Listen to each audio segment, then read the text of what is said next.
The morning sun blazed mercilessly over the dusty streets of Fallujah as Staff Sergeant Maria Rodriguez adjusted her gear one final time. The temperature had already climbed past 110 degrees, and it wasn't even noon yet. She wiped the sweat from her forehead and checked her rifle, a habit that had kept her alive through 3 tours in Iraq. Maria had joined the Army 8 years ago, fresh out of high school in San Antonio, Texas. Her father, a Vietnam veteran, had taught her to shoot when she was 12. Her mother, a nurse, had given her the steady hands and calm nerves that made her one of the best combat medics in her unit. At 26, she was respected by her soldiers and trusted by her commanding officers. The mission briefing had been straightforward. Intelligence reports suggested a high-value target was hiding in a compound on the eastern edge of the city. The man they were after had been responsible for several roadside bombs that had killed American soldiers and Iraqi civilians. This was their chance to take him down and make the streets a little safer. Maria's unit consisted of 12 soldiers, all seasoned veterans who had served together for over a year. They moved through the narrow alleyways with practiced precision, communicating through hand signals and keeping their eyes on every window, doorway, and rooftop. The silence was unsettling. In a city where children usually played in the streets and merchants hawked their wares, the emptiness felt like a warning. As they approached the target building, Maria noticed something that made her pause. Fresh tire tracks in the dirt led away from the compound, and there were no civilians in sight. Her instincts, honed by years of combat experience, told her something was wrong. She signaled to her team leader, Sergeant Thompson, but he was already focused on the building ahead. The compound was a typical Iraqi structure, 2 stories high with flat roofs and small windows. Intel had shown them the layout, marking possible escape routes and identifying the room where their target was most likely hiding. Everything seemed to match the briefings they had received back at base. Thompson gave the signal to move in. Maria took her position near the rear entrance while the rest of the team prepared to breach the front door. She could hear her heart beating in her chest, a sound that always became louder in the moments before action. Her medical kit felt heavier than usual on her back, filled with supplies that could mean the difference between life and death for her teammates. The explosion of the breaching charge echoed through the empty streets as the front team entered the building. Maria heard the familiar sounds of a raid in progress. Boots on concrete, shouted commands, doors being kicked open. She maintained her position, watching for anyone trying to escape through the back. That's when she noticed the wires. Thin copper lines ran along the base of the wall where she was standing, partially hidden by accumulated sand and debris. They seemed to lead toward the building and disappear under a pile of rubble. Maria had seen enough improvised explosive devices to recognize the setup. But before she could react or warn the others, the world exploded around her. The blast threw her 20 feet across the alley, her body slamming into a concrete wall with devastating force. The sound was deafening, followed by a ringing silence that seemed to swallow everything. Dust and debris filled the air, making it impossible to see or breathe properly. Maria tried to move but couldn't feel her legs. When she looked down, she saw blood spreading across her uniform. The ambush had been perfectly planned. The intelligence about the high-value target had been false, designed to lure American soldiers into a trap. As Maria lay bleeding in the rubble, she could hear gunfire erupting from multiple directions. Her team was pinned down inside the building, and more explosions shook the ground beneath her. Fighting to stay conscious, Maria managed to activate her radio with trembling fingers.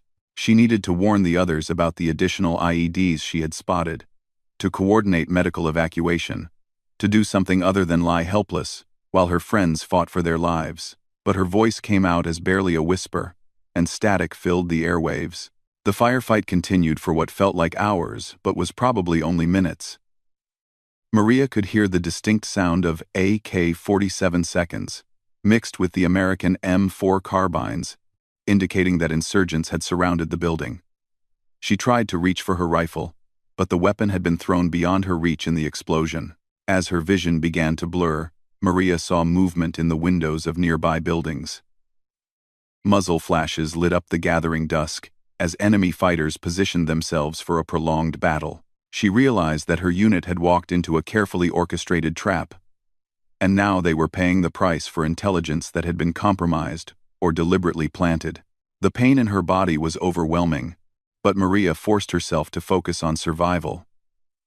She had treated enough wounded soldiers to know that she was badly hurt, possibly dying. Multiple wounds from shrapnel and debris had torn through her body armor, and she could feel the warm flow of blood that indicated serious internal injuries. Using techniques she had learned in combat medical training, Maria tried to assess her own condition. She could move her arms, but not her legs, suggesting possible spinal damage. Her breathing was labored, indicating potential lung trauma. Most concerning was the increasing difficulty she had staying alert, a sign that she might be going into shock from blood loss.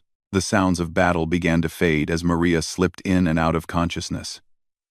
She could hear helicopters in the distance, hopefully medical evacuation coming for her team, but she also heard voices speaking Arabic, getting closer to her position. The insurgents were moving through the area, probably searching for wounded Americans to capture or kill. With her last bit of strength, Maria pulled herself behind a pile of rubble, trying to hide from the approaching enemy. She clutched her sidearm, a 9mm pistol that might give her one final chance to fight. As darkness closed in around her, she thought about her family back in Texas, her father who had taught her to be strong, and her mother who had shown her how to heal. The voices grew louder, and Maria prepared herself for what might be her final battle. Maria drifted in and out of consciousness as the first night fell over Fallujah. The pain had become a constant companion, radiating through every part of her body with each shallow breath. She had managed to drag herself deeper into the rubble pile, creating a small hiding space where she could remain concealed from the insurgents who continued to patrol the area. The voices had grown more numerous as darkness settled over the city. Maria could hear them calling to each other in Arabic, coordinating their search for survivors from the ambush. Occasionally, the beam of a flashlight would sweep across the debris near her hiding spot, forcing her to remain perfectly still despite the agony it caused. Her medical training told her that she was in critical condition. The multiple shrapnel wounds had caused significant blood loss, and she suspected internal bleeding from the force of the explosion. Her left leg was definitely broken, possibly in multiple places, and she couldn't feel anything below her waist on the right side. Most concerning was the increasing difficulty she had breathing, suggesting possible punctured lungs or damaged ribs. Despite her injuries, Maria's mind remained relatively clear during her lucid moments. She knew that survival depended on staying hidden until rescue arrived, assuming anyone even knew she was still alive. Her radio had been damaged in the blast, crackling with static when she tried to transmit. She had heard distant helicopter rotors earlier, but they had faded away without landing nearby. The insurgents had set up a checkpoint at the end of the alley, probably to prevent any rescue attempts. Maria could see their cigarettes glowing in the darkness and hear their casual conversation. They seemed confident that they had eliminated the American patrol, unaware that one soldier still lived among the rubble. As the hours passed, Maria fought against the urge to sleep. She knew that unconsciousness might mean death, either from her injuries or from discovery by the enemy. To stay awake, she focused on memories of home, her mother's cooking, her father's stories about his war, the sound of her nephew playing in the backyard during her last leave. The second day brought new challenges. The sun rose like a furnace, quickly heating the concrete and metal around her hiding place, until it became almost unbearable. Maria's water supply was limited to what remained in her canteen, and she rationed it carefully, taking only small sips when the thirst became overwhelming. Dehydration would kill her as surely as her wounds if she wasn't careful. More insurgents arrived during the morning. Apparently, reinforcements brought in to secure the area. Maria counted at least 20 different voices, suggesting a significant enemy presence. They set up positions in the surrounding buildings, turning the neighborhood into a fortress that would be difficult for American forces to assault. The pain medication in Maria's first aid kit provided some relief, but she used it sparingly, knowing that she needed to remain alert. She cleaned her wounds as best she could with limited supplies, applying pressure bandages to the worst bleeding. Her medical training had taught her to prioritize, stop the bleeding, maintain breathing, prevent shock. She did what she could with shaking hands and failing strength. By midday, Maria began hallucinating from blood loss and dehydration. She saw her father sitting next to her in the rubble, telling her stories about surviving in the Vietnamese jungle. Her mother appeared with a glass of cold water and a gentle smile. These visions were so real that she had to touch the concrete around her to remind herself where she was. The insurgents became more active during the afternoon, apparently expecting an American rescue attempt. Maria could hear them testing weapons, moving equipment, and coordinating defensive positions. Radio chatter in Arabic filled the air, though she couldn't understand most of it. Occasionally, she caught familiar words like American and helicopter that told her they were preparing for battle. As evening approached, Maria's condition deteriorated further. The infection from her wounds was spreading, causing fever and chills despite the desert heat. Her vision blurred frequently, and she had trouble focusing on her surroundings. The simple act of breathing became a conscious effort, each inhalation requiring concentration and will. That night brought a thunderstorm, unusual for the season but welcome relief from the heat. Maria opened her mouth to catch raindrops, the first fresh water she had tasted since the ambush. The rain also provided cover noise, masking any sounds she might make while shifting position or checking her wounds. For a few hours, the insurgents retreated to covered positions, giving her a brief respite from the constant threat of discovery. The third day dawned clear and hot, bringing with it a new crisis. Maria's infected wounds were causing severe fever, making it difficult to think clearly or control her movements. She caught herself mumbling out loud, potentially alerting nearby enemies to her presence. Delirium was setting in, a sure sign that her body was beginning to shut down.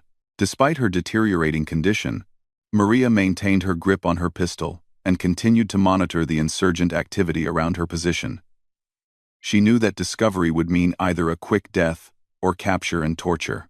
Neither option was acceptable, so she forced herself to remain hidden and quiet no matter how much her body screamed for relief. The insurgents had grown careless after 3 days without any sign of American rescue attempts. They moved more openly through the area, sometimes passing within feet of Maria's hiding place. Their conversations had shifted from tactical discussions to casual complaints about the heat, the smell of explosives, and their desire to return to their families. During one particularly lucid moment, Maria realized that her survival had become an act of pure will. Her body was failing, her supplies were exhausted, and medical help seemed impossible. Yet something deep inside refused to surrender. Perhaps it was her training, her love for her family, or simple stubborn pride, but she continued to fight for each breath and each moment of consciousness. As the third night fell, Maria heard something that made her heart race. The distant sound of helicopter rotors, different from the insurgent aircraft that had passed over earlier. These were American birds, probably Black Hawks or Apaches conducting reconnaissance of the area. She tried to activate her emergency beacon, but her hands shook too badly to operate the small device properly. The helicopters passed overhead several times during the night, sometimes hovering over nearby buildings as if searching for something specific. Maria wondered if her unit had reported her as missing in action rather than killed, giving hope for a rescue mission. She summoned enough strength to expose a small piece of her reflective emergency mirror, hoping that aerial observers might catch a glint of light. As dawn approached on the 4th day, Maria knew she was dying. Her pulse was weak and irregular, her breathing shallow and labored. The infections from her wounds had spread throughout her body, and she had neither the medical supplies nor the strength to fight them anymore. Yet even as her vision faded and consciousness slipped away, she maintained her death grip on the pistol and continued to listen for approaching footsteps. The sound of voices speaking English seemed like another hallucination at first. Maria had experienced so many fever dreams that she couldn't trust her senses anymore. But these voices were different, professional and urgent, in a way that cut through her delirium. They were calling her name, searching the rubble with systematic precision. Through eyes that could barely focus, Maria saw movement among the debris around her hiding place.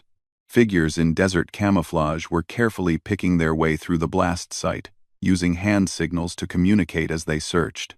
These weren't insurgents or fever dreams. They were American soldiers, possibly special operations forces, based on their equipment and tactics. With the last of her strength, Maria tried to call out, but her voice emerged as barely a whisper. She managed to move her hand slightly, causing a small piece of concrete to fall and create noise that caught the attention of the nearest searcher. A young soldier with a seal patch on his uniform turned in her direction, his weapon ready but his eyes showing hope rather than hostility. "Over here," he called to his teammates. "I found her." Petty Officer First Class Jake Morrison had been searching for over an hour when he heard the small sound of falling concrete. His SEAL team had been deployed specifically to find Staff Sergeant Maria Rodriguez, whose beacon had transmitted a weak signal 3 days after her unit was ambushed. Command had listed her as killed in action, but the beacon suggested otherwise. Jake approached the rubble pile cautiously, his rifle ready for contact with any remaining insurgents. The area had been cleared by airstrikes the night before, but SEALs never assumed a location was completely secure. As he moved closer to the source of the noise, he saw a pale hand partially visible under a piece of concrete sheeting. "Over here," Jake called to his team leader, Chief Petty Officer David Chen. "I found her." The hand moved slightly when Jake called out, confirming that Maria was still alive after 4 days in the rubble. Jake carefully began removing debris while his teammates established a security perimeter around the rescue site. Each piece of concrete or twisted metal was moved slowly to avoid causing further injury to the trapped soldier. When they finally cleared enough debris to see Maria's face, Jake was shocked by her condition. Her skin was pale gray with fever. Her lips were cracked from dehydration, and her eyes were sunken deep into her skull. Multiple wounds covered her body, many of them infected and oozing. Yet she was conscious and aware, watching the SEALs work with an intensity that spoke to her incredible will to survive. "Rodriguez, this is SEAL Team 5, Chief Chen said, kneeling beside her. "We're here to take you home." Maria tried to respond but could only manage a weak nod. Her grip on her pistol remained firm, despite her weakened condition, a testament to her training and determination. Jake gently pried the weapon from her fingers while his teammate, Hospital Corpsman Second Class Tom Walsh, began medical assessment. Walsh worked quickly but thoroughly, checking vitals and identifying the most serious injuries. Multiple shrapnel wounds, severe dehydration, possible internal bleeding, broken bones, and widespread infection painted a grim picture. Under normal circumstances, Maria should have died days ago. Her survival was nothing short of miraculous. "We need immediate medical evacuation," Walsh reported to Chen. "She's critical, but stable enough for transport if we move fast." The rescue helicopter was already inbound, having been called as soon as the team confirmed finding Maria alive. Chief Chen coordinated with the aircrew while his men prepared a makeshift stretcher from materials in their packs. Moving Maria would be dangerous given her injuries, but leaving her in the field any longer would be fatal. As they prepared for extraction, Maria managed to whisper something that made Jake lean closer to hear. "My team," she said with tremendous effort. "Are they safe?" Jake exchanged glances with his teammates. Maria's unit had suffered heavy casualties in the ambush, with several killed and others wounded. But this wasn't the time for detailed casualty reports. "They made it out," he told her, which was technically true for most of her soldiers. The sound of rotor blades announced the arrival of the medical helicopter, a Black Hawk configured for combat rescue operations. The aircrew had been briefed on Maria's condition and were prepared for a challenging medical evacuation under potentially hostile conditions. Covering fire from Apache gunships circled overhead, ready to engage any insurgents who might threaten the rescue. Loading Maria onto the helicopter required extreme care. Walsh had started an intravenous line to combat dehydration and administered pain medication to make movement more bearable. Each shift of her body caused obvious agony, but Maria endured it without complaint, understanding that extraction was her only chance for survival. The flight to the combat support hospital took 20 minutes that felt like hours. Walsh worked constantly during the flight, monitoring Maria's vital signs and adjusting medications as her condition fluctuated. Twice during the journey, her blood pressure dropped dangerously low, requiring emergency interventions to keep her stable. At the hospital, a full trauma team was waiting on the landing pad. Dr. Sarah Mitchell, the chief of surgery, had been briefed on Maria's condition and had prepared Operating Room 3 for immediate surgery. The transfer from helicopter to hospital was completed in less than 2 minutes, with Maria disappearing into the medical facility surrounded by doctors and nurses. The first surgery lasted 8 hours. Dr. Mitchell and her team worked to repair internal bleeding, remove shrapnel, and clean infected wounds. Maria's condition was so critical that she arrested twice on the operating table, requiring emergency resuscitation to restart her heart. Each time, the medical team brought her back, refusing to give up on the soldier who had survived so much. Recovery was slow and uncertain. Maria remained unconscious for 3 days after surgery, her body fighting infections and healing from massive trauma. When she finally woke up, she was confused and disoriented, unsure where she was or how much time had passed. Gradually, nurses and doctors explained her situation and the miraculous circumstances of her rescue. The full extent of her injuries became clear over the following weeks. 11 separate shrapnel wounds had required surgical repair, including damage to her liver, intestines, and 1 lung. Her right leg had been broken in 3 places and would require months of physical therapy. Most challenging was the nerve damage that left her with limited feeling in her left foot, a reminder of her ordeal that would last the rest of her life. News of Maria's survival spread quickly through the military community. Her story became legendary among combat medics and soldiers, an example of the human spirit's ability to endure impossible circumstances. The SEAL team that rescued her visited regularly during her recovery, forming friendships that would last long after her return to civilian life. During her rehabilitation, Maria learned the full details of what had happened to her unit. 3 soldiers had been killed in the initial ambush, including Sergeant Thompson, who had died trying to reach her position. 5 others were wounded but survived, having been evacuated during the initial firefight. The knowledge that friends had died while she lived created a burden of survivor's guilt that required counseling to overcome. 6 months later, Maria was medically retired from the Army due to her injuries. She returned to San Antonio, where her family welcomed her with tears of joy and relief. The young woman who had left for Iraq was forever changed by her experience, carrying both physical scars and psychological wounds that would take years to heal completely. Maria eventually became a counselor for other veterans struggling with combat trauma. Her story of survival inspired countless soldiers facing their own battles with injury, depression, and adjustment to civilian life. She married a fellow veteran she met during therapy and started a family, finding peace in the simple joys that her ordeal had taught her to cherish. The compound where Maria was trapped became a symbol of resilience within military circles. A small memorial was erected there, honoring both those who died in the ambush and celebrating the miraculous survival of one soldier who refused to surrender.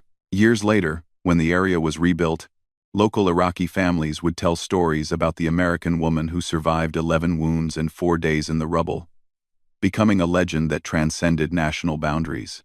Chief Chen recommended Maria for the Purple Heart and Bronze Star for her actions during the ambush and her extraordinary survival. At the awards ceremony, she stood with the help of a cane, her family, and the SEAL team that rescued her watching proudly from the audience. In her acceptance speech, she dedicated the medals to her fallen teammates and thanked the men who had risked their own lives to bring her home. The desert of Fallujah had tested Maria Rodriguez in ways no training could have prepared her for. She had faced death and refused to surrender, surviving through pure determination and the hope of seeing her family again. Her story became a testament to the strength of the human spirit and the bonds of brotherhood that unite soldiers in combat. Though forever changed by her experience, Maria had emerged victorious from the ultimate test of survival.